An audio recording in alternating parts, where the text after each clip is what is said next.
Oi, pessoal, tudo bem? Hoje nós vou esperar um pouquinho o pessoal entrar, né? E hoje a gente vai, eu vou fixar o tema da live aqui. Olá, seja bem-vinda. Eu tô fixando o tema da live aqui. A Dani já entrou. Olá, sejam bem-vindos todos. Educamos.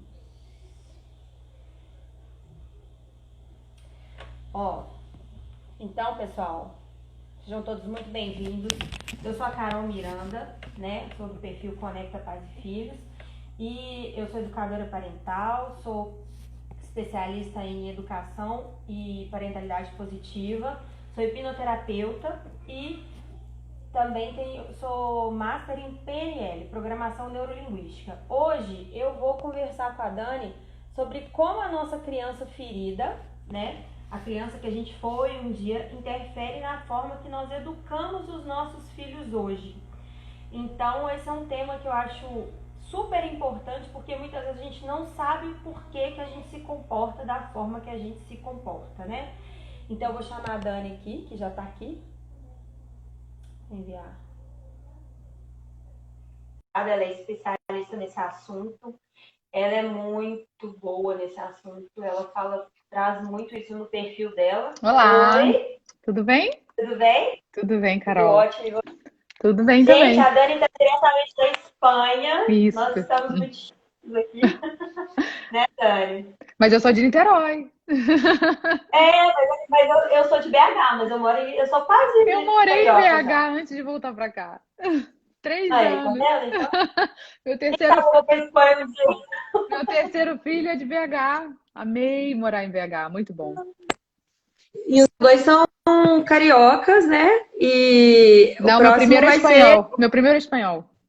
A gente morou Ah, aqui. gente. Aí eu voltei grávida da segunda pro Rio, pra Niterói. Tive a segunda em Niterói e o Uhum. terceiro eu tive em BH. E a gente voltou de BH pra cá.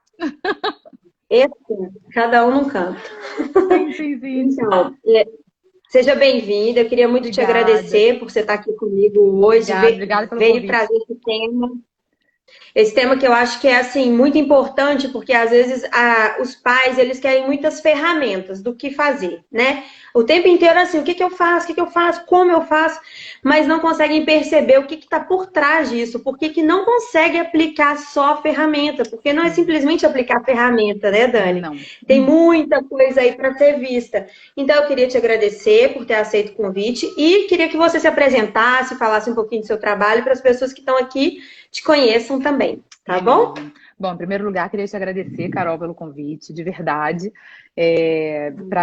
de querer trazer, né, levar para a tua audiência, na verdade, esse conteúdo, porque para mim foi o conteúdo grande divisor de águas na minha vida, como mãe e como profissional, né? Eu sou advogada de Uhum. formação, trabalhei aqui na Espanha como advogada há alguns anos e, e me tornei mãe de três crianças, né? E eu sei, em todas as lives que me entrevistam, eu falo isso.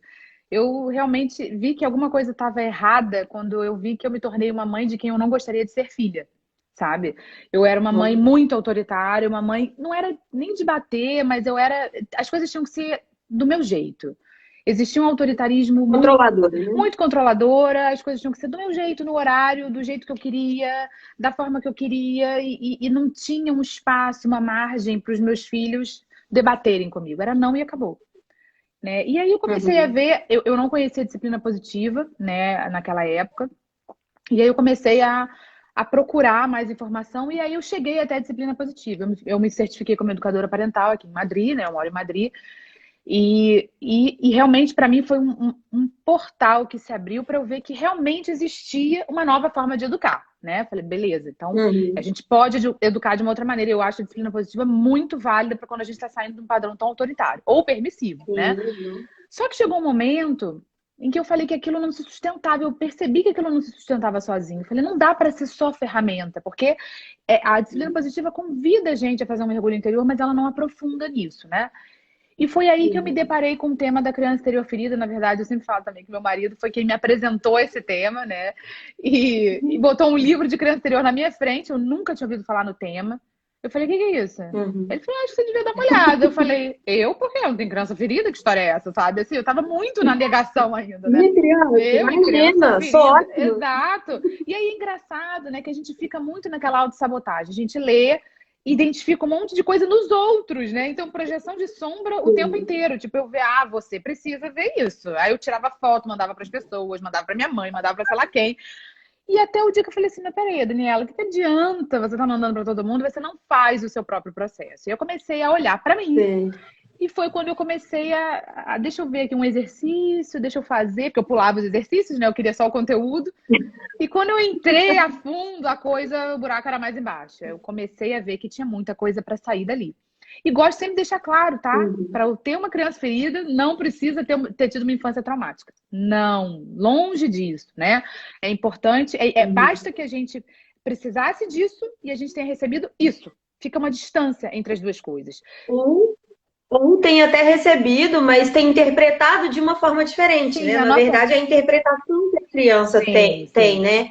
sim. Porque muita gente pensa assim, ah, então eu vou fazer educação positiva, eu não vou frustrar, assim, né? Não é que não vai frustrar a criança, vai evitar algumas coisas, vai ser respeitoso. Então, meu filho não vai ter trauma, não vai ter crença. Não, não é Não, assim. A gente não vive numa bolha, né? nada disso, nada disso. Não. E aí, nesse caminho, né, foi aí que eu me certifiquei como educadora, e aí eu resolvi me certificar, né, em tema de encorajamento com foco na criança interior. Fiz a formação da Ivane Laborda aqui na Espanha, né, em criação consciente e educação emocional.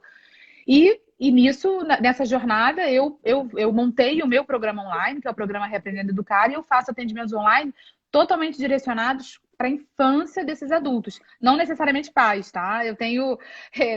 Inclusive, são homens e mulheres que não são pais ainda, que me buscam porque querem entender o impacto que a infância tem nas suas vidas atuais, até profissionalmente, em termos de relacionamento e tudo. Então, eu saí completamente do direito para buscar autoconhecimento e encontrei aí a minha missão, meu propósito e estou super feliz com isso. Então, É assim, engraçado, né, quando fala de criança ferida, eu sou hipnoterapeuta. Então, assim, a maioria, não todas, tá? Não vou generalizar porque tem gente que não. Mas a maioria das pessoas, quando elas passam por um processo de hipnoterapia e a gente vai ver o porquê daquele comportamento na vida adulta, o porquê daquele sentimento, para onde elas vão? 0 a 10 anos, mais ou menos, ali onde teve sim, uma sim, coisa que machucou, aquele entendimento que ficou. Entendeu talvez da forma errada, ou foi agredida verbalmente ou sim, fisicamente, aquilo sim, ali internalizou alguma coisa que, eu não sou capaz, eu não sou bom o suficiente, eu sou burro, eu sou isso, eu sou sim, aquilo. sim. Então é surreal como assim é necessário a gente se entender primeiro, entender a nossa infância, porque, igual você falou, a disciplina positiva ela é muito boa. Eu também senti isso. O meu primeiro caminho foi a disciplina positiva. Eu tenho 2 certificações de disciplina positiva, mas chegou uma hora que eu falava, cara, mas Não é dá para ser só difícil isso, aplicar né? isso aqui, porque, tipo assim, tinha hora que vinha confrontando com gatilhos meus. Sim, Então, se eu não conseguisse entender os meus gatilhos, e os meus gatilhos estavam lá atrás, eu falava, cara, como é que eu vou acolher essa criança que tá aqui em casa se eu não sei fazer isso, sim, né? exatamente. Então, acho que é por aí. Exatamente. Então, eu queria te fazer, para a gente começar, assim, vamos explicar para as pessoas, então, o que é a tal da criança ferida, que a gente Sim. vê muita coisa escrita, mas às vezes ninguém consegue explicar, assim, né? Fala assim, meu Deus, eu não faço nem ideia do que é Vou isso. tentar ser didática, tá? Criança ferida, né, é uma etiqueta que a gente colocou para essa parte da nossa sombra, né? Sombra, vou em sombra primeiro. Eu falo muito de sombra e é isso que eu busco nos processos de Sim. autoconhecimento.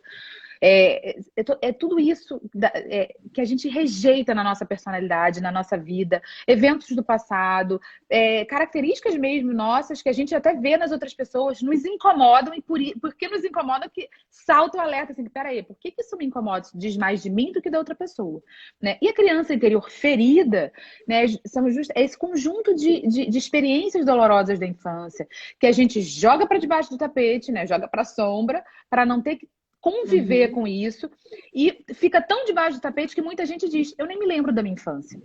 Porque o inconsciente realmente bloqueia o acesso a essa informação para a gente não ficar sofrendo, acessando isso o tempo inteiro. Só que como é que a gente começa a perceber que a gente tem, né, uma criança interior ferida? Sobretudo na interação com os nossos filhos, principalmente. Mas tem gente que não tem filho e consegue se dar conta porque busca essa informação e aí vai vendo as suas reações emocionais automáticas. Mas com os filhos fica muito gritante, porque o filho é aquela coisa, meu amorzinho, pequenininho e tal. E quando eles começam a confrontar a gente, aos 2, 3 anos, as nossas respostas emocionais automáticas vêm de uma maneira muito desproporcional. E a gente fica assim, peraí, mas a criança só falou um não. E eu tô aos berros aqui com ela. Da onde é que vem isso, né?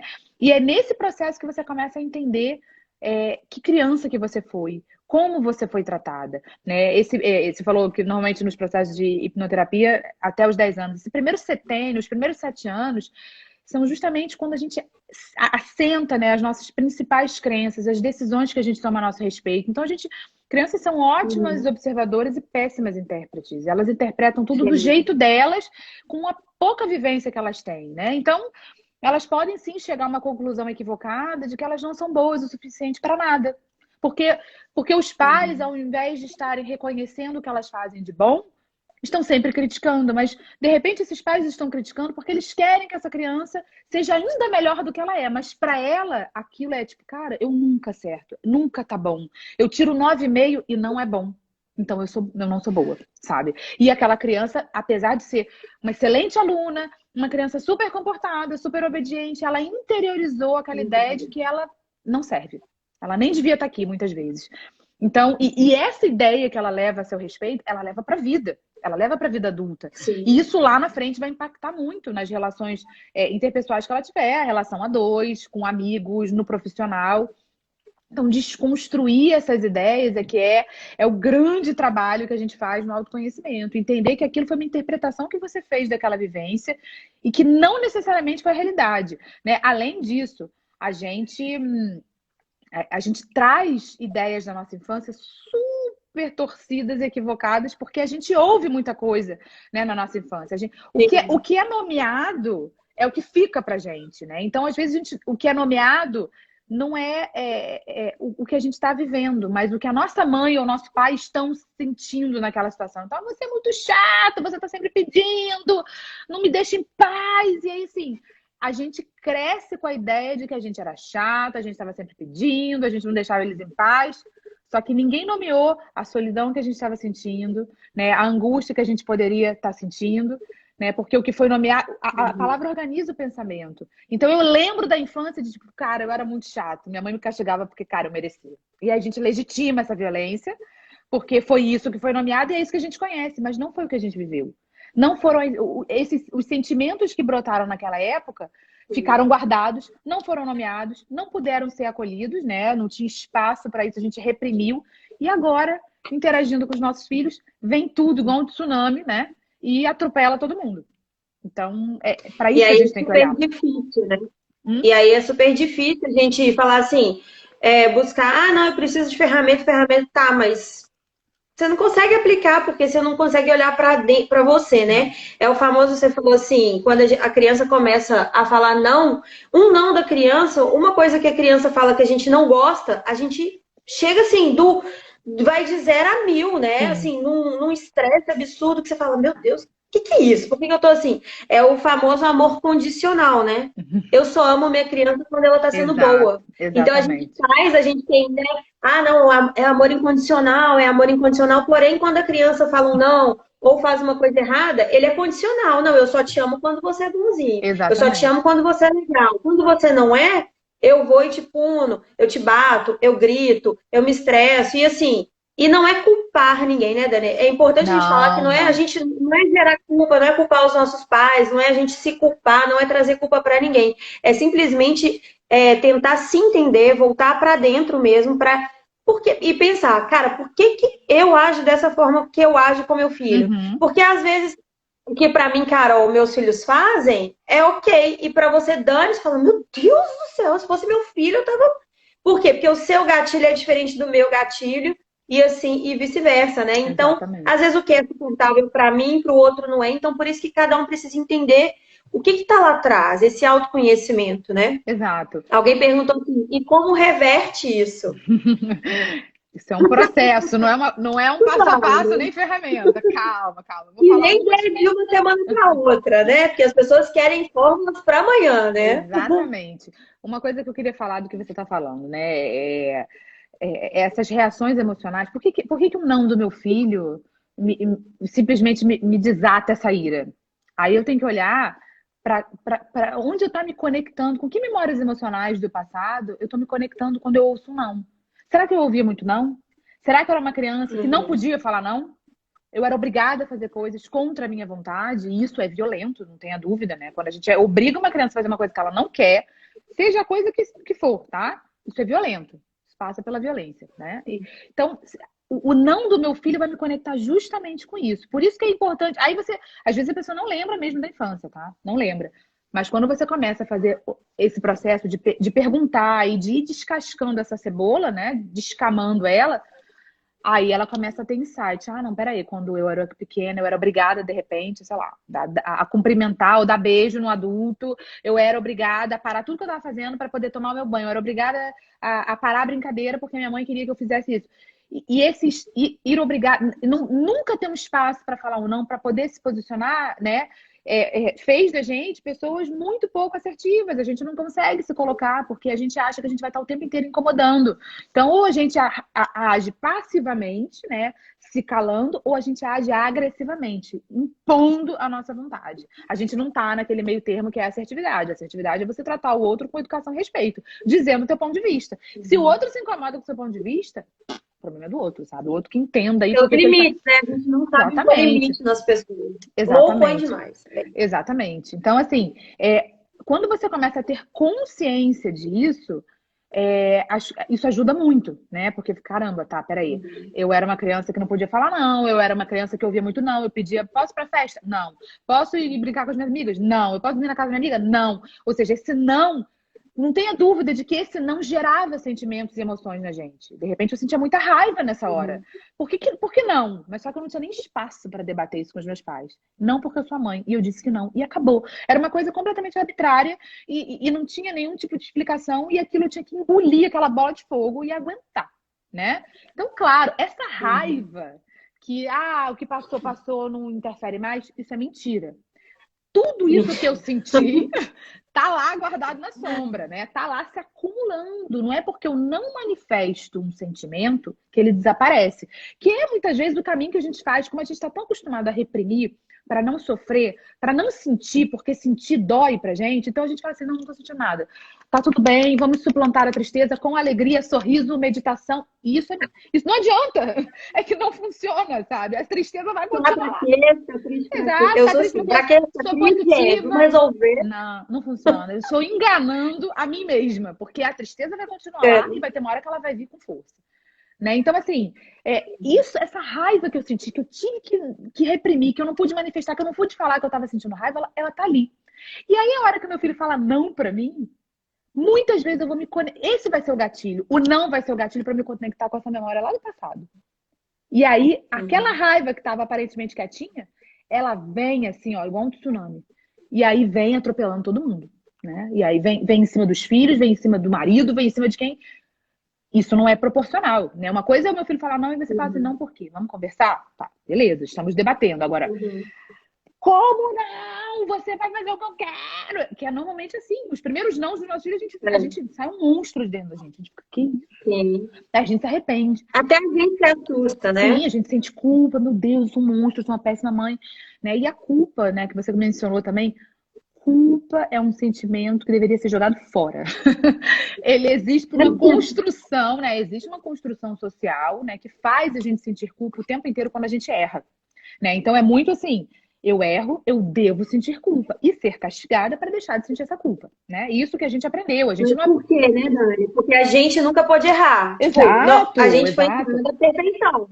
É hora nenhuma, igual quando eu nos meus cursos eu falo assim, ok, eu errei, eu vi que eu gritei, porque assim, tem hora que por mais que eu estude tudo, tem hora que o gatilho vem mais forte. Porém, eu consigo reconhecer. É muito menos do que há 3 anos atrás, isso é fato. É um treinamento diário, né? Sim. E aí, quando eu erro, eu viro para os meus filhos depois e falo, olha, a mamãe gritou, eu não deveria ter feito dessa forma, porque não é respeitoso gritar com as pessoas, a gente tem que resolver de outras formas. E aí as pessoas falam assim, quê? Pedir desculpa para filho? Sim, Você tá sim. ficando doida. Aí eu falo, não, mas porque se eu não mostro que eu também erro, como que eles vão aprender que eles podem A se errar? Porque se vulnerabilizar, eu sou claro. contra... Porque eles estão modelando a gente o tempo inteiro, né? É o que Sim, você falou.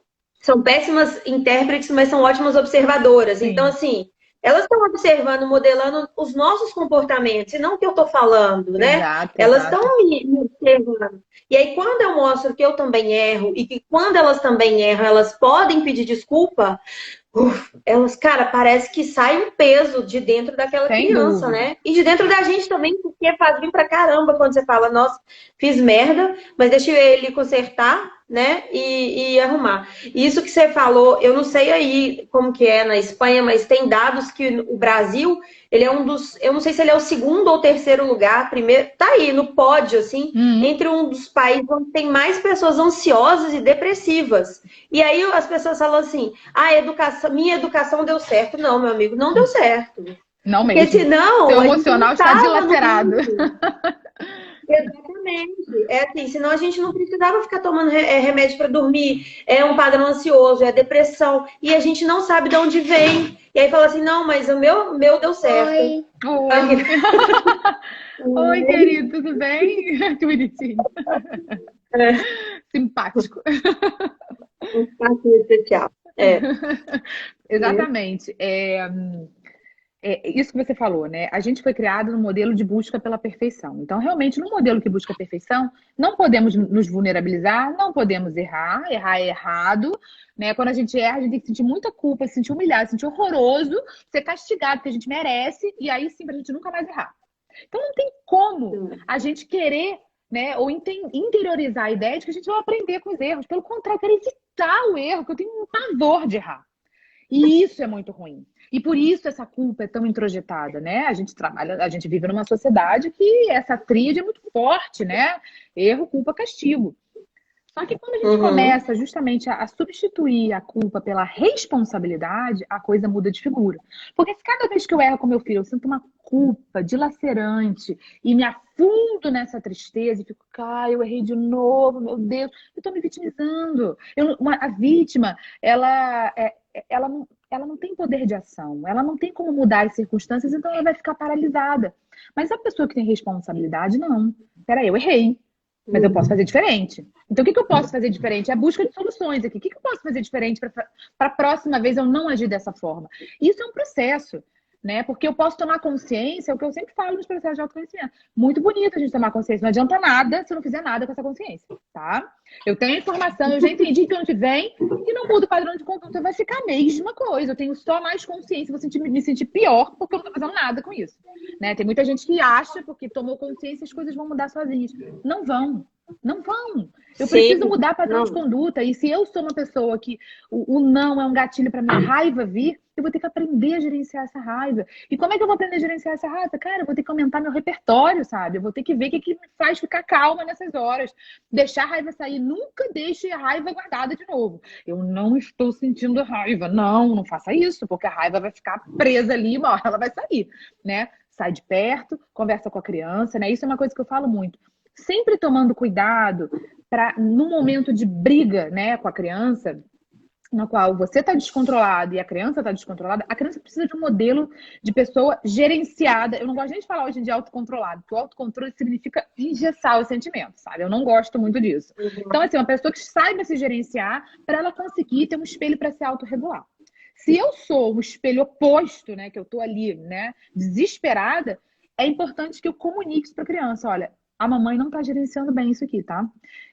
Eu preciso sair um pouco para eu poder respirar e assim que eu estiver me sentindo bem, você também, a gente conversa novamente sobre isso. E sair, né? Se eu vejo que eu vou agir pior, é melhor eu sair. Agora, por que é importante a gente comunicar? Porque se a criança vê que a gente abandona ela, do tipo, ela tá ali mal com aquilo que ela tá sentindo, e eu simplesmente hostilizo ela e saio, essa hostilidade é abandono emocional. Tá? E é muito ruim, isso gera feridas. Então, ela precisa de alguém, é como se ela precisasse de uma boia para não se afogar. E aquela boia sai dali de perto. E ela não sabe o que fazer. E aquilo vai gerar feridas, não tenha dúvida. Sim. Porque ela precisa daquele apoio da gente. Então é importante nesse momento. É óbvio que a gente não vai mudar da noite pro dia. Isso é treino. Até isso ser natural, eu vou precisar suplantar um padrão por outro, pro meu cérebro aprender outro padrão, mas eu vou ter que repetir aquilo muitas vezes. Então, eu não consigo me gerenciar ali na frente da criança. Eu saio até o dia que eu vou conseguir respirar, ouvir aquele não e falar, vamos conversar, por que não? E aí a gente acha que a criança está num lugar inferior ao nosso. Que a gente não tem que dar esse espaço para ela conversar, para ela negociar, para ela colocar o seu ponto de vista. Os nossos nãos, muitas vezes, são arbitrários, né? As nossas ordens são muito arbitrárias. Muitas vezes não vem de um combinado, às vezes até vem, mas vem no momento em que a criança está lá viajando na brincadeira. Vai tomar banho. Pô, mas eu tô aqui viajando. Às vezes a criança nem ouve o que a gente tá falando. Tá lá, com a guerra dos dinossauros e tal. Tomar banho agora. Não diz nada pra criança. É como se eu estivesse vendo um filme e alguém falasse, Daniela vai tomar banho, vai fazer comida agora. Ah, eu avanço no pescoço de alguém se falar isso assim comigo. Por que a gente acha que a criança tem que agir diferente, né? É igual o desligar a TV, né? Que é uma guerra, assim, que eu vejo que é uma guerra enorme. Assim, tem que desligar a televisão agora. Cara, Como aí assim? eu No meio do desenho. Como assim? Eu tô no meio do meu desenho aqui, no meio do meu filme. E aí eu falo, gente, pensa o seguinte, você tá vendo uma série, né? E aí faltam 10 minutos, 5 minutos para acabar. Alguém fala assim, ó, chega, mete o dedo lá na televisão e desliga. Violento. Pô, como é que você ia se sentir? Você fala, cara, você tá maluco? Sim. E aí, mas com a criança a gente faz isso, porque a gente tem poder, né? A gente quer ter o poder sobre ela, a gente o acha que controle isso é sobre colocar ela. limites. Não, isso é ser violento. É diferente, por exemplo, se a criança tá no iPad, ela pode parar o vídeo. Filho, o combinado foi esse. Vamos parar o vídeo, amanhã você continua. Agora na televisão, que é um programa ali que você não pode controlar, sabe? É esse tipo de flexibilização que é importante até pra gente questionar os nossos nãos. Porque o nosso não vem muito automático. Porque normalmente a gente está replicando padrões de conduta dos nossos pais. Então o nosso não vem automaticamente. Não, por que não? Mas peraí, por que não, sabe? E aí os nossos filhos vão se contrapor. Não quero. Exato. Os nossos filhos vão se contrapor, eles vão simplesmente polarizar esse comportamento e vão colocar na nossa frente, né, aquela coisa tipo, cara, você é muito intolerante, sabe? E da onde vem essa intolerância? Enquanto a gente não tomar consciência disso e não questionar padrões e não querer mudar isso, a relação com os filhos vai ser uma réplica do que aconteceu com a gente. Talvez um pouquinho mais amena, tá? Porque a gente sempre melhora um pouquinho de geração em geração, mas continua sendo um padrão transgeracional violento, no qual a criança não tem espaço para ser ela mesma. Né? Então, olhar para isso é necessário se a gente quer ter uma relação diferente com os nossos filhos, porque senão é essa criança interior ferida, né? São essas memórias emocionais, são esses vazios emocionais que vão guiar as nossas reações na interação com os nossos filhos. Sempre. E não só com os nossos filhos, tá? A gente, quando tem esses vazios, a gente vai projetar isso nos filhos, a gente vai projetar isso nos maridos, nas esposas, nos nossos pais, no nosso chefe, né? Às vezes a gente tem uma necessidade de atenção e a gente vai buscar isso no marido e querer uma atenção exacerbada quando quem tem que dar atenção pra gente somos nós, né? Então, sempre a mudança vai partir da gente. A forma como a gente se trata, né? Só assim a gente consegue ver como a gente trata os outros, né? Porque é assim que eu me trato. Então, eu sou desrespeitosa com os outros porque eu também sou desrespeitosa comigo. E quando eu me trato de uma outra forma, é assim que eu vou conseguir projetar isso para fora e vou tratar os meus filhos de outra forma. Então, quando fala de amor incondicional, que é uma crença, né? Eu já fiz live sobre isso algumas vezes. É uma crença cruel até, porque amor incondicional existe dos filhos para os pais, enquanto são crianças. Dos pais para os filhos não existe, não. E não adianta alguém aí escrever e falar, não, mas eu morreria pelos meus filhos. Eu também morreria pelos meus filhos, tá? Isso não quer dizer que eu ame incondicionalmente os meus filhos. Porque eu amaria incondicionalmente se eu não julgasse, se eu não criticasse, se eu não estivesse o tempo inteiro tentando modelar no sentido de formatar os meus filhos, né? Mudar os meus filhos para que eles sejam o padrão, a expectativa que eu tenho deles. Isso seria...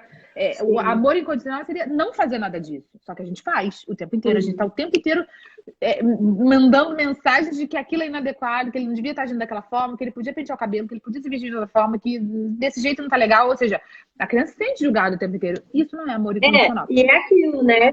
É incondicional enquanto eles estão bonzinhos. Porque quando não estão, aí vem esse gatilho, que já é um caminho neural nosso que já está acostumado a ter esse tipo de comportamento, e por isso que às vezes ele é tão. Fala assim, nossa, mas é difícil. Tá, mas o primeiro passo é reconhecer. Conseguir reconhecer isso em mim, vou mudar. Por quê? Porque a gente já tem uma trilha ali, que já tá. É só ir, só Exato. andar, não tem mato. Agora a gente tem que capinar. Vamos capinar outra trilha aqui neural, para ir mudando essa forma de comportamento. Ah, mas aí errei. Beleza, começa amanhã de novo. Vamos fazendo. Consegui 3 dias, errei um. Ok, melhorou. Antes não eram 3, era nenhum dia. Então é isso. Sim. É a gente também ter essa consciência de se perdoar também, porque Sim. senão vira uma culpa, né? O que a gente já falou da culpa Exacerbado. enorme, Uhum. e aí a gente fica nessa coisa mas eu erro muito, eu erro o tempo inteiro, então esse trem não funciona, não. Exato, Não funciona. exato. Com o meu filho não funciona. Exato. Talvez com o seu funcione, porque seu filho é bonzinho, que seus filhos são educados, que seus filhos. Peraí, mas por que com o seu filho não funciona? Exato. Onde é que está o erro aí dessa relação, né? E aí entra aí do amor condicional. Fala mais um pouquinho. Exato. Eu posso ler uma pergunta aqui que eu queria fazer um gancho com a questão do respeito mútuo. A Fernanda Luiza está perguntando, Daniela, se a criança vem te bater, é correto segurar a mão, o braço ou é violento? Olha, eu quero falar do respeito mútuo aqui, tá? É correto você não deixar a criança te bater, claro, né? Uma coisa é se eu seguro o braço dela e bato nela. Aí já vai pra violência. Agora, eu não tenho que permitir que a criança me bata para não ser violenta. Eu tô segurando. Isso não. Isso não. Você não vai me tratar dessa forma. Não tem ninguém te batendo, eu não bato em você, então isso eu não quero que você faça. O que é o respeito mútuo? É que muita gente confunde. Muita gente acha assim, respeito mútuo, eu trato a Carol com respeito, a Carol me trata com respeito. Como eu vou controlar o comportamento da Carol? Eu não sei se você vai me tratar com respeito. Mas eu posso te tratar com respeito e eu posso me tratar com respeito. E aí eu coloco o limite, tá? Então, se eu trato você com respeito e me trato com respeito, e, portanto, eu não vou permitir que você me trate com desrespeito. Então, quando eu coloco um limite na criança de tipo, assim, você não vai me tratar, eu estou tratando a criança com respeito mútuo. E o que acontece aí? Ela aprende que você se respeita e ela aprende que ela é respeitada. Mesmo ela sendo violenta, ela está sendo tratada com respeito, sendo parada ali com respeito. Não tem ninguém agredindo, não tem ninguém gritando com ela. E assim, a gente está modelando respeito para ela, tá? Tá conduzindo, né? Tá orientando. Eu acho que é por aí. Às vezes as pessoas confundem e caem na permissividade. Então não posso fazer. Não, não é isso. É saber colocar o meu limite dentro do que eu acredito, mas com respeito. Para a criança também entender. Ela também tem o limite dela. Eu também preciso de um tempo. Se eu tô nervosa, eu também preciso. Deixa que igual comunique. Olha, eu vou ali porque é melhor eu sair de perto do que eu virar um bicho perto da criança. Exatamente, né? exatamente. Então, é o meu limite. Então, se eu não respeito o meu limite, como que a criança vai entender que ela tem o limite dela também, né? E eu vejo isso muito na vida adulta. Muitas vezes, a gente não sabe falar não. A gente não consegue falar não porque a gente não sabe colocar limite no outro. Às vezes, o outro invade nosso espaço, invade nosso limite, mas pensa assim, não, mas é minha mãe, mas é minha irmã, mas sei lá, é o periquito, papá. Enfim, mas aí a gente não dá conta de colocar esse limite, né? E isso por quê? Porque lá na infância a gente aprendeu esse padrão de comportamento e gerou essa crença. Não posso colocar limite, não posso falar não, porque senão eu não vou ser amada. Exatamente. Porque senão eu não pertenço. Então, é bem complicado, exatamente, né? É e alguém falou assim, Dani, a partir de qual idade? Minha filha tem 11 meses. A partir de sempre, né? Igual você falou, tem gente que nem tem filho, é um caminho de a gente voltar para dentro. É um caminho de autoconhecimento. Mas a pergunta foi para o autoconhecimento ou foi a partir de qual idade? Desculpa te interromper. Qual foi o teor da pergunta? Só para eu entender. Todas essas orientações são válidas a partir de que idade? Minha filha está fazendo 11 meses. Não. Na verdade, o autoconhecimento é para gente, não é para criança. É que isso é curioso, porque a gente está sempre querendo aprender novas habilidades para atuar em cima do outro. Não adianta nada, porque é por isso que as ferramentas de disciplina positiva sozinhas não funcionam, porque são para atuar no outro, no comportamento alheio. Enquanto eu não souber lidar com o meu emocional e me gerenciar, nada vai funcionar. Nada que seja externo a mim vai funcionar. Eu preciso saber de mim, me entender os meus gatilhos, entender as minhas dores, os meus vazios, as minhas carências, para poder entender como eu estou interagindo com os outros. Isso que você estava falando, Carol, que a gente não é assertivo, que a gente não sabe lidar dessa forma, né? isso entra nessa questão da expectativa que depositaram na gente, né? A gente foi criado nesse padrão de busca de criança perfeita. Ai, não, a criança modelo ideal é essa aqui. Responsável, disciplinada, educada, que não chia, estudiosa, que cumprimenta todo mundo. Ou seja, tinha um modelinho ali na cabeça dos nossos pais que se a gente não encaixasse naquilo, putz, tá ferrado, né? Era mais ou menos assim. E aí, assim, por que muitas crianças, né? E eu falo isso, a criança super obediente normalmente é uma criança extremamente abusada emocionalmente. Ela entra no abuso emocional dos pais, deixa de manifestar as próprias necessidades, porque ela entende que se ela não atender as necessidades dos pais, ela vai deixar de ser amada, deixar de ser aceita, deixar de ser importante. Ela deixa de pertencer mesmo, né? Então, assim, cara, eu já percebi inconscientemente que meus pais, a criança não faz não elabora isso, mas já percebi que quando eu ajo dessa forma aqui, eu sou hostilizada. E a sensação de ser hostilizada, de não ser amada, desespera, né? Nós somos seres sociais, a gente precisa do grupo, né? Por isso é tão importante essa questão do clã, né, cara? Eu não quero ser excluído do meu clã. Então eu prefiro me adaptar o meu comportamento, deixar de me manifestar para que o meu clã não me exclua e assim tá tudo bem. Tá tudo bem em termos, eu tô sendo abusada emocionalmente, eu não vou me desabrochar, né? Desabrochar o meu ser essencial, mostrar quem realmente eu sou. Não vou ser assertivo, porque senão eu posso desagradar. E por isso que a gente fica tão preso, né, a essa necessidade de agradar, aprovação externa, reconhecimento, porque só assim a gente sente que a gente está sendo amado. E na verdade a gente não está sendo amado, a gente está sendo formatada, diferente. E aí é muito difícil depois a gente mudar esse padrão. Então, a gente, na vida adulta, às vezes se cala, podendo se manifestar, porque tá com medo, né? E isso vai para todas as áreas. Passam clientes na minha mão, assim, pessoas, né, maravilhosas. Cada um traz mais conhecimento. É maravilhoso esse processo de autoconhecimento. Mas vem pessoas que falam assim, que você consegue identificar que a pessoa, por exemplo, é líder no trabalho e ela está vendo problemas na equipe e ela não fala nada, né, com o grande risco de cortarem a cabeça dela para não desagradar as pessoas da equipe, as pessoas que são subordinadas a ela, porque realmente, ai meu Deus, não vão me amar. Então eu prefiro pagar o preço de ser mandado embora, sabe, para não melhorar a minha equipe, porque eu vou deixar de ser amada por essas pessoas, eu vou ser odiada por essas pessoas. E o medo de ser odiada é tão grande, e isso conecta ela com memórias da infância, que ela prefere realmente correr esse risco. E até deixar de ser uma boa líder, uma boa gestora. Então afeta muitas áreas da nossa vida. E num relacionamento a dois, a gente pode simplesmente entrar num relacionamento abusivo facinho, né? E não se manifestar. E muitas vezes, muitas vezes achar que a pessoa, aquilo que ela tá fazendo com a gente, ela tá certa, porque a gente sempre erra, porque a gente não é uma pessoa adequada, sabe? Não. E aí, a criança que apanha muito, às vezes cresce e acha que o marido simplesmente bate porque ama. Porque ouvia dos pais... Porque merece, né? Sim, ouvia dos pais, eu bato porque você merece, porque eu te amo, eu bato porque eu te amo. O que eu escuto muito é assim, não, mas eu apanhei, mas eu mereci. Eu merecia. Como assim você merece? Tudo bem, você pode até ter errado, mas merecer, você não mereceu, entendeu? Tinha outras formas. Talvez foi uma falta né, os nossos pais também não sabiam, não tinham esse conhecimento, né, faltava muita informação, mas a partir do momento que a gente sabe, a gente tem que buscar fazer diferente, né? E eu acho engraçado que quando eu atendo, quando eu faço palestra, enfim, quando eu tô com pessoas, elas falam assim, muito assim, elas buscam filhos obedientes. Sim, mas quando você pergunta assim, quando seu filho tiver grande, você deseja isso pra ele? Não, quero que ele seja proativo. Claro. Oi? A conta não fecha. Você quer na infância, uma criança obediente? Você acha que essa criança vai ter boca para ser proativa lá no mercado de trabalho? Não vai ter. É uma crença. Aí as pessoas, mas então uma criança não tem que ser obediente? Olha, eu não gosto da palavra obediência. Eu acho que obediência lembra, né, coisas assim de escravidão, eu preciso servir alguém, não. É o que eu falo pro meu filho, às vezes ele traz pra mim, ele fala assim, mamãe, hoje eu fui obediente. Eu falo, não, você não é obediente, você é colaborativo. São coisas diferentes, eu tentei, já expliquei 1000 vezes pra ele a diferença, mas como ele escuta muito, né? Sim, nossa, obediente. Parabéns, você é obediente. Então não vem só, né, não é só a gente, é o que eu disse.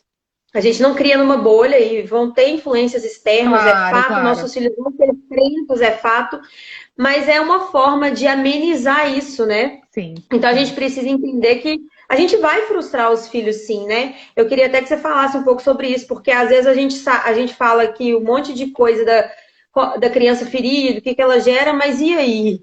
Né? Então, como a gente melhora isso no dia a dia com as crianças, né? A partir da minha criança ferida, como que eu melhoro isso para não fazer isso com Não meu projetar filho, isso. não projetar. Exatamente. Beleza. Antes até de falar disso, depois você me lembra, porque eu me perco, começo a falar e me perco. Claro. Mas isso que você estava falando, isso que você da... estava falando da dificuldade depois que o nosso filho, um filho obediente, depois ser um profissional proativo, um profissional cheio de iniciativa, isso é muito patente, né? Crianças muito obedientes, elas recebem ordens de cima. Elas não questionam essas ordens. Elas não têm espaço para tomar decisões, fazer escolhas, errarem com as escolhas e fazerem novas escolhas, buscar soluções, ou seja, só que depois, no mercado de trabalho, é isso que se exige desse profissional. Que o cara, ele saiba errar, saiba gerenciar o seu emocional quando erra, para poder buscar soluções, para ser inovador, né? Que simplesmente traga novidade para, cara, vamos fazer isso para os clientes. Soluções, né? Uma criança que for muito obediente, ela vai esperar as ordens de cima. E esse profissional provavelmente vai ficar assim. Ele vai ser um profissional que vai executar com excelência as tarefas, mas sempre com uma ordem que venha de cima. Daniela, faça isso. Eu quero esse relatório, tá? Cara, o relatório vai sair, né? Ou talvez não, porque talvez se a pessoa for muito perfeccionista, nunca vai estar bom para ela. E aí a pessoa se trava por conta disso, porque o perfeccionista, para ele, nunca é bom o suficiente, né? Então ele sofre com isso também. Mas é aquilo, é uma pessoa que vai estar esperando que as ordens venham, ele não vai ser inovadora, não vai ser inventiva, não vai estar ali proativa, porque ela nem sabe fazer isso. Ela não desenvolveu essa habilidade por ser tão obediente, tá? Então, aí você estava me perguntando a questão da... Volta lá, que eu já... de fazer, né? Que a gente falou... assim, porque a gente fala muito, beleza, tem minha criança ferida, eu tenho meu gatilho, eu ajo assim... Sim. Tá, beleza. E aí? Pois aí a gente fica achando, né, que também é ruim pra caramba isso. A gente fica achando que agora a gente tem consciência, a gente sabe o que acontece e tal.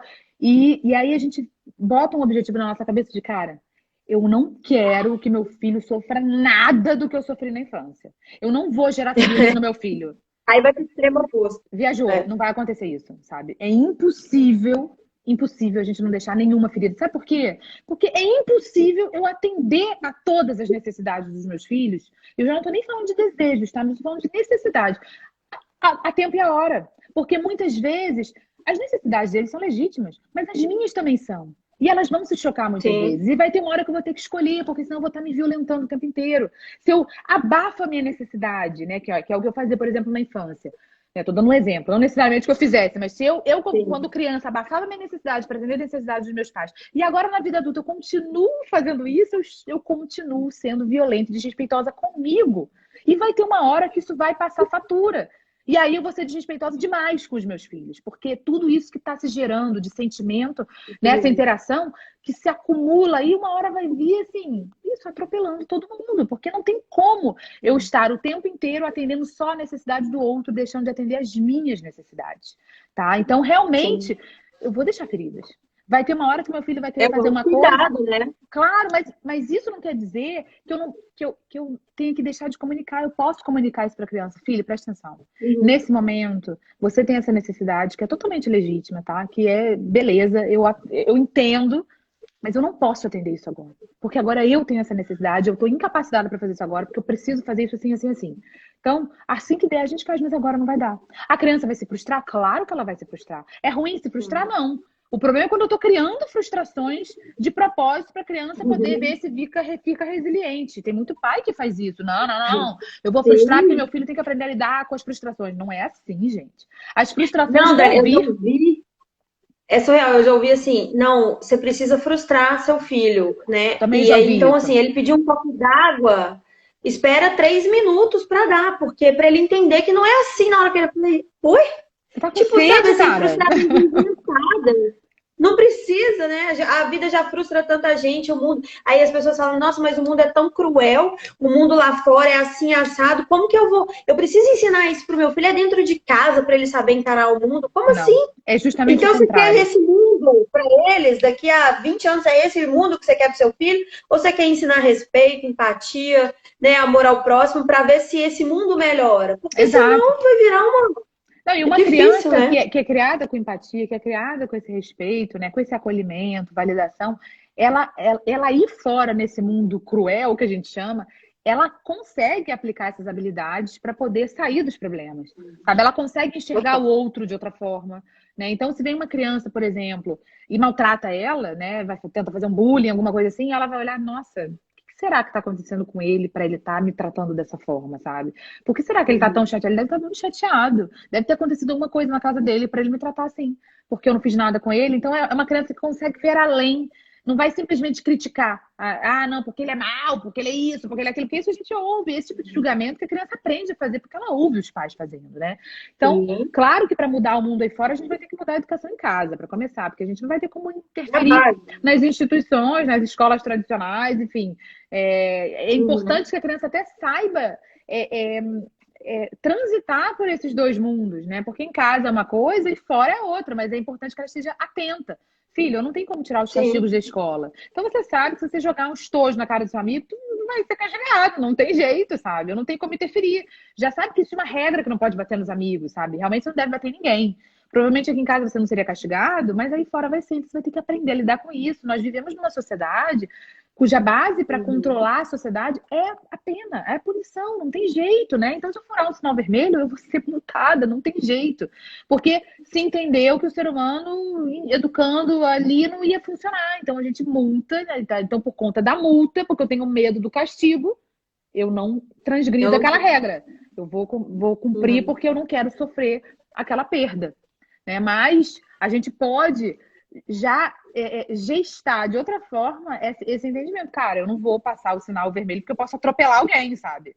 Né? E a gente já foi de uma geração que, cara, vou ser castigado, não quero. Não ando com cinto de segurança. Na minha época de pequena, eu andava sem cinto. Até o dia que começaram a É. multar por conta disso. Aí, cara, era horrível botar o cinto. Era uma coisa assim, muito estranha. Mas porque entenderam, os acidentes aconteciam, as pessoas morriam, ninguém estava respeitando, então tá, vamos multar. E assim as pessoas vão começar a mudar esse chip e agir de outra forma. Talvez não tenham interiorizado que aquilo era importante para a vida delas, para a vida de outras pessoas, mas o castigo funcionou ali.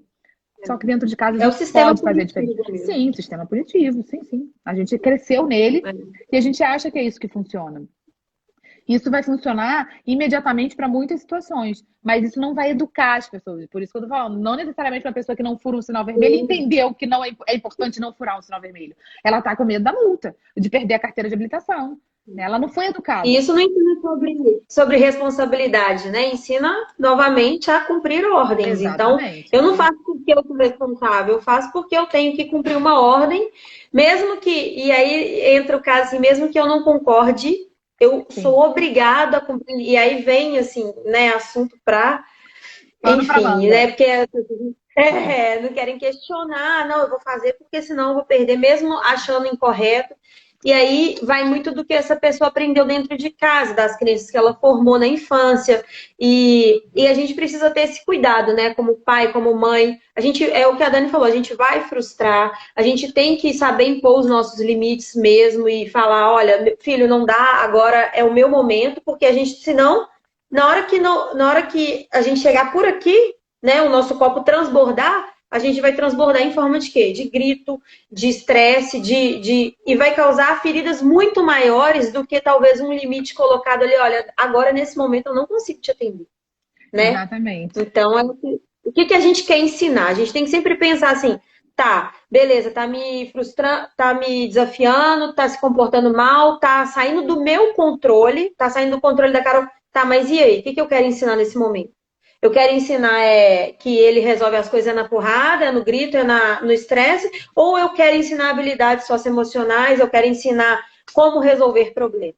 É por Exatamente. aí, e assim a gente Exatamente. vai tentando mudar os nossos gatilhos, né? E se curando também, e se curando, porque tem que estudar, tem que buscar ajudar, não consigo fazer sozinho, Sim. buscar ajuda, né? Sim. A gente é importante nesse processo, Carol, a gente se fazer responsável pelo que é nosso, sabe? Porque o normal é a gente projetar isso pra fora e falar, ai, por culpa sua, eu tô nervosa, você sempre me deixa louca, enlouquecida, meu Deus, você me irrita demais, você não para de falar. E a gente está o tempo inteiro mandando a mensagem de que a criança é responsável pelo nosso mal-estar, né? Mas que ela pode ser responsável pelo nosso bem-estar também, se ela se comportar bonitinho do jeito que eu espero. E essa criança cresce e acha que ela realmente, cara, a mamãe tá triste. O que será que eu fiz, cara, com ela? Pô, a mamãe tá feliz, eu devo ter feito alguma coisa bem legal pra ela estar feliz, assim. A gente acaba acreditando que a gente é responsável pelo que os outros sentem. E ninguém é responsável pelo que a gente sente. Apenas nós. A gente tem que entender de onde vem esse sentimento, essa emoção, né? Porque cada emoção vem contar uma história minha, vem me conectar com uma questão minha, e é importante que eu olhe para ela, acolha, cara, por que eu tô tão triste hoje? Com o que será que isso está me conectando, sabe? E muitas vezes por conta da tristeza, ou por conta da angústia, a gente acaba tratando os outros mal. E os outros não têm nada a ver com aquela angústia. A gente acaba projetando e dizendo que a mensagem que a gente passa eu tô assim por sua causa. E não é, não é. Uhum. Outro dia, vai ficar salvo, acho que vai, né? Estão perguntando aqui, já perguntaram várias pessoas, vai ficar salvo, acho que vai ficar no teu perfil no Vai. IGTV, né? A pergunta, tem hora que elas param de subir aí. Outro dia, engraçado, assim, eu comento muito nas lives, né? O pessoal que me segue vê isso, assim, eu tenho 3 crianças, né? Cada uma com uma idade, um de 8, um de 6, uma de 6 e o mais novinho vai fazer 4 agora, esse fim de semana. E assim, o mais velho já tá antenado, porque a gente tá conversando com ele, apesar de ele ter sido o filho que foi criado da maneira mais autoritária, né? Porque ele foi o primeiro, então foi o mais, O assim, o mais primeiro muda, abusado né? emocionalmente, coitado. E eu falo isso pra ele, né? Sem dúvida, é o mais obediente, é o mais, assim, adaptado, é o que detesta bagunça, sabe? Enfim, foi bom e não foi, tem os estragos aí também, né? Mas eu converso com ele. Ele já tá antenado com essas coisas. E ele é uma criança, assim, que ele traz um contraponto pra mim. Porque eu fui uma criança muito silenciosa, eu fui uma criança que eu não queria incomodar, né? Por todas as crenças que eu formei ali na minha infância, pela gestação da minha mãe, né? E medo da rejeição, um monte de coisas. Eu fui me dando conta, estudando, né? Aprofundando nesses temas. Eu era uma criança que eu não queria incomodar. Às vezes eu preferia passar como se fosse inadvertida, sabe? Invisível, pra não incomodar Uhum. ninguém. E meu filho veio, assim, ele é uma criança motriz, assim, movimenta, fala alto. O falar com ele é, mamãe, ai meu Deus, no ouvido, sabe? Então, assim, depois que eu me dei conta que eu vivo falando, Léo, fala baixo. Léo, fala baixo. Léo, fala um pouquinho mais baixo. Ou seja, eu tô o tempo inteiro mandando mensagem pra ele que ele tá me enchendo o saco com a voz dele. E tem vezes que ele fala, cara, Tá minha voz é inadequado. alta, eu não posso falar mais baixo, sabe? Eu não consigo falar mais baixo. Eu sei, cara, eu sei, mas é que isso. Aí ele falou, você fala isso porque você era silenciosa quando você era criança. É verdade, é Ai, verdade. que divertido. É verdade, eu não consigo, isso ainda me incomoda. E aí outro dia ele tava falando alto, né? E aquilo já tava meio que. Eu tava com a cabeça em outras coisas, né? Então ele tava me contando uma história, sei lá o quê. E eu lembro que eu dei uma canelada na mesa, sabe? Aí eu. Dá pra você falar baixo! Ele, você tá irritada porque você deu uma canelada na mesa, não tem nada a ver com a minha voz. Eu falei, é isso mesmo. Tipo, ele já consegue pescar, né, que a minha Que não tem manifestação nada a ver com emocional não tem ele. nada a ver com ele. Eu falo, filho, você tá certo. Sim. Você tá certo, não tem nada a ver com você, tá? Eu acabei. Tá doendo pra caceta aqui, então não tem nada a ver com você. Só que a gente sempre busca um culpado pro nosso mal-estar. É automático isso. Então a gente sempre vai, né? Ah, que tá me angustiando, é você. Você que não para de me pedir as coisas. E não é. Então, se fazer responsável é muito importante para a criança conseguir entender que ela está separada do nosso bem-estar ou do nosso mal-estar. Que quem tem que aprender a gerenciar isso é a gente. E ensinar isso para a criança também. Se você está irritado, porque alguém estava perguntando, eu me esqueci, alguém perguntou várias vezes, e quando o irmão bate no outro? O que a gente faz, né? O bater no outro é uma manifestação emocional, né? Ele tá com raiva. E a criança muitas vezes não sabe gerenciar isso e vai meter o cacete no irmão. Não tem jeito. Eu tenho 3 aqui e Uhum. vejo isso o dia inteiro e é desesperante. Até porque eu fui filha única. Eu tenho um irmão, mas que não é por pai de pai e não vivia comigo. Então eu não passei. Eu sou 10 anos mais velha. Então, assim, não tive esses atritos, né? Então, para mim, isso choca comigo, que eu era uma criança tão pacata, tão não é que eu fosse calminha, mas é que eu não tinha com quem brigar, né? Eu não tinha que lutar ali por espaço. E eles brigam às vezes do nada, e quando eu vou ver, tão dando cara, parece karatê aqui. Eu falei, que isso, gente, pelo amor de Deus. Então, assim, a gente não vai conseguir evitar esses atritos, né? A relação de irmãos é uma relação complexa, porque a gente acha que a gente tem ingerência sobre ela. E que eles têm que ser os melhores amigos e tem que se respeitar o tempo inteiro e tem que se amar. Mas respeitar não, se amar. Eles têm que se amar e ser melhores amigos. Isso é uma crença pesada pra caramba. Porque esses irmãos podem não se gostar, simplesmente. A gente não tem como controlar isso. Mas a gente é responsável, sim, por promover um ambiente de respeito, né, no qual eles se respeitem, e mesmo que eles não se gostem, pelo menos que eles se respeitem. Quem sabe, através do respeito, eles consigam criar afeto e se gostar um dia. Né? Irmão é aquilo, né? A polaridade. Vem um e vem outro completamente diferente para poder a gente se olhar ali. Entendeu? Então. E ajudar eles a resolverem, né? E assim, é engraçado que você falou que a gente não culpar a criança, porque a gente está o tempo inteiro responsabilizando o outro. Sim. Então, o primeiro aprendizado é isso. A culpa não é do outro, a culpa é minha. Eu me responsabilizo porque eu sinto. A responsabilidade é minha. Sem culpa, sem culpa. E esse exemplo que você deu do seu filho é surreal, porque é muito lindo de ver como que eles repetem padrões, e tanto para o bem quanto para o... Não para o mal, né? Vamos dizer para o mal, mas assim, positivos quanto negativos. Sim. E você vê seu filho reproduzindo o que ele está aprendendo. Ó, ele já sabe, ó, eu já sei que você tá assim, e a culpa não é minha. Ei, essa culpa não é minha. Ele não pega para ele, põe nas costas e vai levar ela para a vida dele. Exatamente. Então é muito legal de se ver. Foi um momento de gargalhada aqui, a gente riu muito, porque eu falei, filho, é isso mesmo. Ele ficou todo feliz de estar. Como você tá aprendendo, né? E assim, gente, faltam 4 minutos para a live acabar. Eu preciso acabar, né? Encerrar, porque senão ela não fica salva. Dani, eu queria te agradecer muito por você ter vindo. Você sempre acrescenta. Gente, vai lá no Instagram da Dani, que tem muito sobre criança ferida. Ela fala muito sobre esse assunto. Quero te convidar de novo, o dia que você puder vir de novo, para a gente falar mais sobre esse assunto, porque é um assunto que gera muito interesse, é um assunto que a gente precisa muito falar dele, né? É necessário. Então, quero só gratidão mesmo, te agradecer por você estar aqui. Obrigada demais pelo convite. Cara, muito obrigada, de verdade. Obrigada por você me permitir trazer a minha mensagem aqui, levar a minha mensagem para sua audiência. Espero que o pessoal tenha gostado. Obrigada pelo pessoal que participou, escreveu aí, que a gente, quando está fazendo um bate-papo, é muito difícil a gente acompanhar perguntas, né? Mas queria... Vai ficar gravada. Então, todo mundo perguntando, vai ficar gravada. Vai ficar gravada, gente. Vai ficar no perfil da TV. Exato, exato. Agora fica no feed do IGTV. Então vai ficar gravada, não é mais só 24, são mais 24 horas. Não fica mais na bolinha, né? Ela vai direto pro IGTV, é verdade. Exatamente. E obrigada pelo convite, de verdade. As perguntas, gente, a gente não, realmente é difícil responder todas, o que a gente consegue, a gente vai respondendo, porque senão também a gente foge muito do tema que está sendo falado, né? Exatamente. Mas a gente tenta. A gente tenta. Se qualquer pergunta, mandem para mim, mandem para Carol, que a gente responde também, não tem problema nenhum. Obrigada, viu? Obrigada. Um beijo para quem ficou aqui com a gente. Foi muito bom. E a Dani volta, hein? Volta. Quem quer a Dani de novo aqui? Pode deixar que eu volto. Com o maior prazer. Obrigada mesmo. Tchau, gente. Obrigada, gente. Tchau, tchau.